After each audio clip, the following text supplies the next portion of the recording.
Assalamualaikum warahmatullahi wabarakatuh.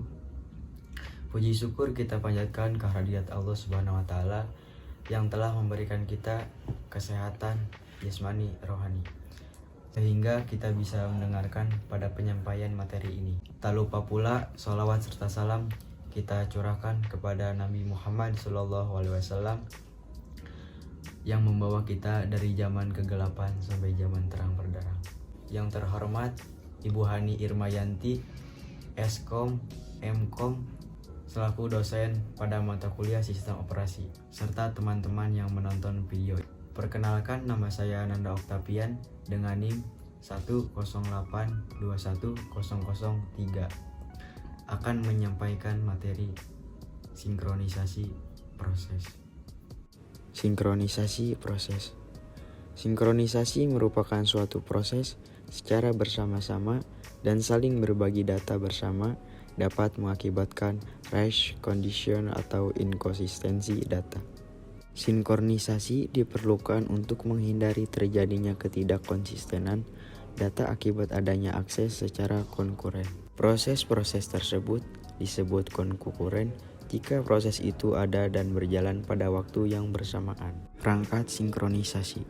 Instruksi test and set adalah instruksi otonomi yang dapat digunakan untuk menangani masalah critical section. Test and set dapat dianalogikan dengan kode berikut ini. Semafor merupakan sebuah variabel yang hanya dapat diakses oleh dua buah operasi standar, yaitu inkrement dan dekremen. Monitor digunakan untuk menangani masalah yang akan muncul karena pemakaian semafor. JVM ialah mengimplementasikan monitor. Monitor JVM dapat digunakan menggunakan keyword synchronize. Manfaat sinkronisasi ialah sebagai penyimpanan data sementara dan non-sementara agar dapat mempermudah pekerjaan.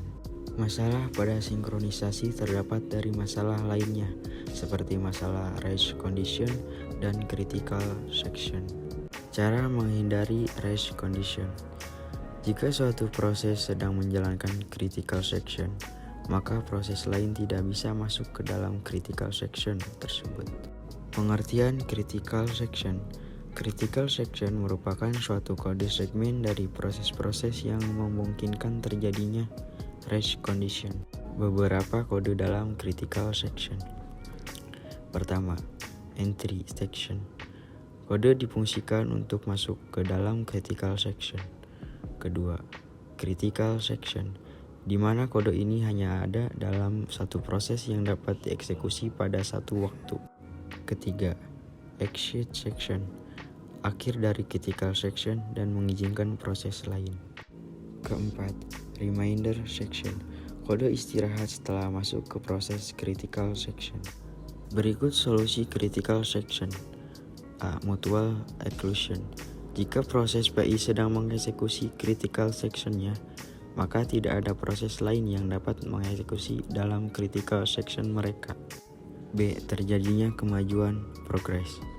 Jika tidak ada proses yang sedang dieksekusi dalam critical section dan ada beberapa proses yang ingin masuk ke critical section mereka, maka pemilihan proses yang akan masuk ke critical section berikut tidak bias ditunda. C. Adanya batas waktu tunggu. Suatu keterikatan harus ada pada sejumlah proses yang diizinkan masuk ke critical section mereka. Setelah adanya proses yang meminta masuk ke critical section dan sebelum permintaan itu diterima. Critical section dalam kernel adalah interupsi. Interupsi merupakan pusat pada sistem operasi yang menyediakan cara efisien bagi sistem operasi untuk berinteraksi terhadap lingkungannya. Pemrograman berbasis interupsi secara langsung didukung hampir dengan seluruh CPU modern. Vague-Fall. Vague-Fall merupakan exception untuk meminta alokasi vague ke memori. Dalam konteks memori maya, vague-fall sering disingkat val. Kernel kode memanggil fungsi penjadwalan sendiri. Demikian materi yang dapat saya sampaikan, kurang lebihnya mohon maaf. Wabillahi taufiq wal hidayah. Wassalamualaikum warahmatullahi wabarakatuh.